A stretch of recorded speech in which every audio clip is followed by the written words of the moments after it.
Fala galera, beleza? Paulo Cardoso aqui na área. No vídeo de hoje eu quero compartilhar com vocês aqui 3 dicas. Na verdade são 3 grupos de dicas pra galera aí que tá buscando, né, o primeiro emprego na gringa, beleza? Então já deixa o like, se inscreve e não esquece de compartilhar com seus amigos. Então vamos nessa, tá? Eu anotei aqui e a primeira dica que eu gosto muito de compartilhar, né, com a galera que vem me procurar, amigos, etc., é a seguinte. Muita gente erra nesse ponto que é sobre o perfil de empresa que você vai aplicar, tá? Então a primeira dica é: procure sempre empresas que contratam latino-americanos, né? Geralmente as vagas dessas empresas vêm assim, tipo Latam Based.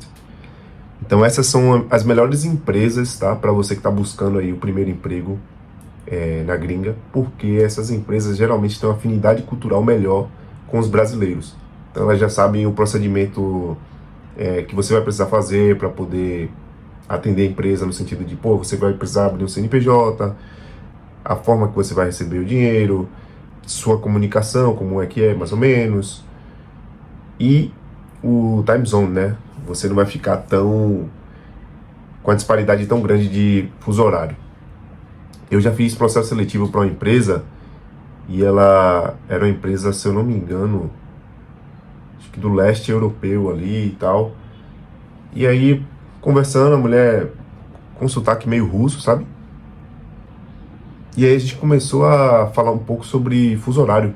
E eu não tinha me ligado nisso, foi um erro meu, na verdade.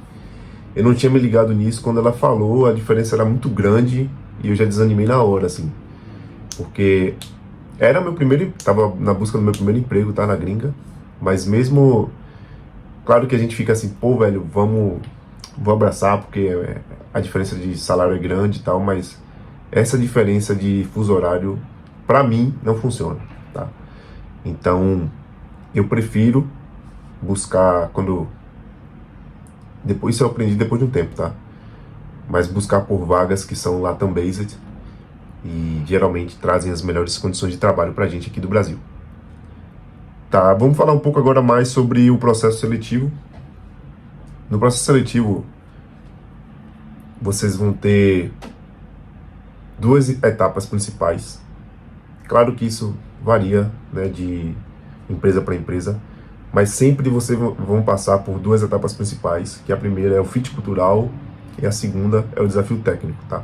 Vou falar de cada um aqui, mas vamos com calma. A primeira parte, que é o desafio, o fit cultural, né, a conversa ali que você vai ter com o recrutador, geralmente é para ver algumas coisas a seu respeito. A primeira delas é a sua comunicação. Então, seu nível de inglês está sendo avaliado ali, na verdade não só ali, mas o tempo todo, né? Então é importante que você treine. Eu já falei isso em um outro vídeo. Tem que treinar, galera, tem que treinar a historinha, tem que rever a sua história, coloca no papel assim, ver, velho, por que eu fui dessa empresa para essa, o que foi que eu fiz nessa empresa.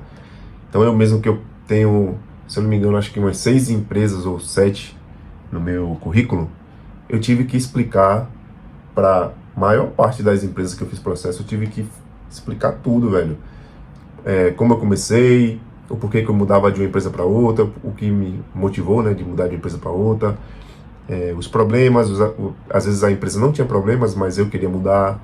Então você tem que estar com isso na ponta da língua, porque eles fazem sim perguntas de empresas, principalmente das empresas que são mais similares com a deles, assim. Então, por exemplo, eu já participei de um processo para uma startup e eles perguntavam muito, né, do meu processo, da minha convivência ali na startup que eu tinha lá como experiência.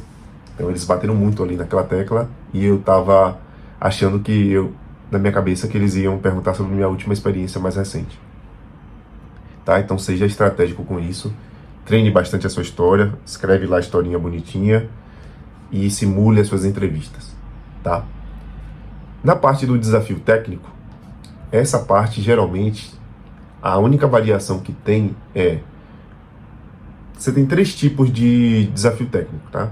Tem o primeiro, que é um desafio que eles mandam você fazer, tipo um dever de casa. Você tem velho, faça isso daqui. Geralmente é um CRUD, você consumir de uma API, trazer informações, se você for front-end, se você for full stack, geralmente é um CRUD de alguma coisa ali, onde você vai ter que criar as integrações, criar o formulário e tal. Você tem esse dever de casa, vamos botar assim. O segundo é o LeetCode, né, que é a entrevista técnica mais controversa e popular que tem, que muita gente não gosta, muita gente é contra, 100% contra, às vezes nem faz o processo porque é LeetCode. E tem o LeetCode é basicamente o desafio técnico ali, live, né, onde você recebe um link e você tem um determinado tempo para resolver as tarefas. Tá? Esse é o LeetCode. E o terceiro e último é o LeetCode com uma pessoa observando você fazer. Então, vamos falar de cada um aqui. Esse dever de casa geralmente é o mais fácil de você fazer. Você vai ter tempo ali. Eu não gosto muito desse tipo de desafio porque dá muito espaço, sabe, para a pessoa do outro lado.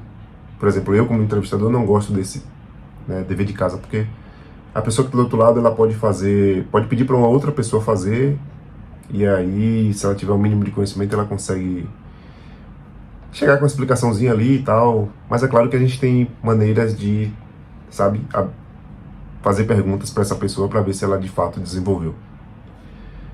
Mas esse desafio, geralmente, para o cara que é experiente, basta ele ter cuidado ali com o padrão de projeto,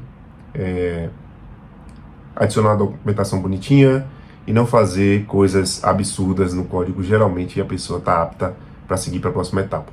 Eu esqueci de falar do System Design também, tá? Mas eu vou colocar ela aqui por último. Tá, LeetCode, vamos falar dos dois. Né? O LeetCode normal, que é o que você recebe e tem um tempo, e o LeetCode assistido, né? Onde você tem uma pessoa ali e você tem que explicar passo a passo. Geralmente, galera, o LeetCode é muito estressante se você não treina, tá? Ou se você treina. Se você tá ali treinando e tal, você chega no desafio, você fica estressado, não tem jeito. Porque você não sabe o que é que vai vir, você fica meio que, pô, velho, eu tenho 10 anos de experiência e às vezes você se depara com um LeetCode que você não sabe fazer, já aconteceu comigo, entendeu? Então, o segredo é você manter a calma, tentar ao máximo manter a calma e ter em mente que aquele desafio não define você como profissional, entendeu? Então, eu sei que eu tenho muita experiência e às vezes eu vou me deparar com um LeetCode que eu não tenho eu simplesmente não treinei, sabe? Então, toda vez que eu fazer LeetCode, eu tento treinar muito o LeetCode. Então, LeetCode é treino, não tem jeito, não tem outra maneira, você vai ter que treinar ali para chegar preparado. O LeetCode assistido eu prefiro, porque geralmente é onde você consegue falar o que você está pensando, né? Então, assim, agora eu vou resolver isso aqui, tentando fazer dessa forma. Então, ele está avaliando a sua capacidade de, beleza, resolver o problema, mas o mais importante é como você comunica o problema. Eu acho que se você for um cara que se comunica bem ali, falando, velho, estou pensando nisso, quero resolver dessa forma, você consegue passar, mesmo que você não entregue o LeetCode 100%, sabe? Então é importante que nessa etapa, se for um LeetCode assistido, você preste atenção na comunicação. Mesmo que você não saiba fazer, tente explicar a sua linha de raciocínio, tente fazer uma linha de raciocínio ali coerente, porque isso conta muito, conta até mais do que o desafio técnico, né? Ainda mais no dia de hoje que as inteligências artificiais fazem o trabalho sujo pra gente, nesse aspecto de lógica, né? Mas você precisa saber os detalhes técnicos ali para poder guiar a inteligência e juntar os dois, né? Sua inteligência com a inteligência artificial ali. Beleza? Então a última etapa, não a última etapa, mas o último tópico, que é o System Design, também é treino. Então você tem diversos exemplos, eu gosto de ver entrevistas de Big Techs nesse aspecto de System Design, porque geralmente Big Techs têm System Designs muito mais complexos do que as empresas que a gente atua. Então se você pegar um desafio do Instagram, por exemplo, você vai ver a complexidade que é uma pessoa sênior desenvolvendo ali e desenhando uma funcionalidade, né? Então você vai ver muita coisa muito sobre load balancer, servidores de cache, como invalidar cache, como lidar um pouco com a infraestrutura também. Então, eu gosto muito de ver esses system designs de Big Techs, e eu trago ali, tento trazer eu tento trazer, né, para a realidade das empresas que eu trabalho. Então, quando eu chego no System Design, nessa etapa, geralmente, eu sempre me posiciono como se a empresa do outro lado fosse uma Big Tech. Então, coloco tudo mesmo, sabe? Load Balancer, cache, invalidação de cache, servidores de redundância, banco de dados, de escrita, de leitura.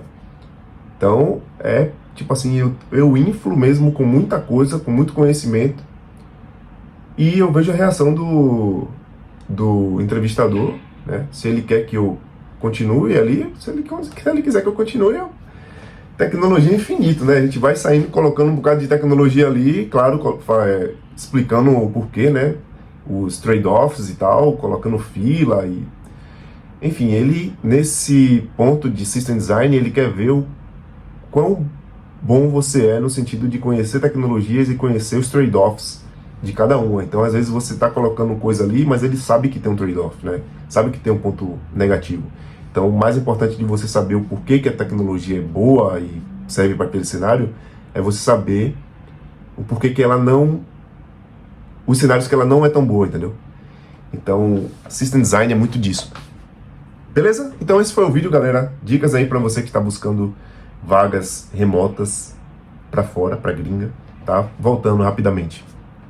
A gente falou aqui de buscar empresas que estão contratando Latam-based, né? Vagas que são Latam-based, Latin America e etc.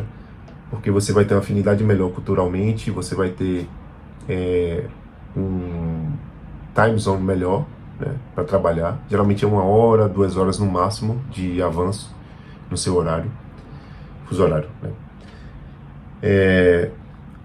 O inglês, mas no sentido da sua história, né? Simule a sua entrevista, crie a sua linha temporal e explique passo a passo ali o porquê que você seguiu as decisões que você tomou na sua carreira, né? É importante você ter isso descrito.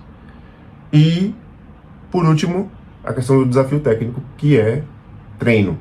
Então não se engane se você hoje está numa empresa trabalhando e foi fazer um desafio técnico e tomou porrada. Geralmente, muita gente acha que tá ok, tá bem para fazer um desafio técnico, quando não tá. Então, desafio técnico é sim treino, é sentar e fazer vários e vários exercícios para você estar apto, né, a atender o desafio. Beleza? Não esquece, galera, de se inscrever, deixar o seu comentário aí. Eu gosto de ver se vocês gostaram do meu vídeo. E é isso. Até a próxima.